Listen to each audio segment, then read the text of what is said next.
পুরুষ হয়ে জন্ম নেওয়াটাই আমার আজন্মের পাপ ছিল। তবে এই দেশে আমার মতো পাপীর সংখ্যা হাজারে হাজারে, লাখে লাখে। এরা সবাই মানব সন্তান হয়ে জন্মাইছে ঠিকই, কেউ পুরুষ হয়ে উঠতে পারে নাই। আর পুরুষ হয়ে না ওঠার যন্ত্রণা যে কত কঠিন, কত ভয়াবহ, প্রতিনিয়ত হারে হারে টের পাই। কারণ পুরুষের সাফল্যের ভাগ সবাই নিল, ব্যর্থতার ভাগ তো কেউ নিতে চায় না।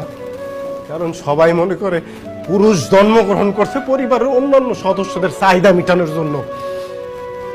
অনেকে ভুলেই যায় পুরুষ নামক মানুষটার মধ্যেও একটা মন আছে, একটা হৃদয় আছে, হৃৎপিণ্ড নামক একটা বস্তু আছে। প্রিয়জনের কথার আঘাতে সেই হৃৎপিণ্ডটা না কাইপা ওঠে। ভুলা যাইবই না কেন কম, কারণ পুরুষ তো কখনো কারো প্রিয়জন হয়ে উঠতে পারে না। সব সময় পুরুষ প্রয়োজনই কাজে লাগে।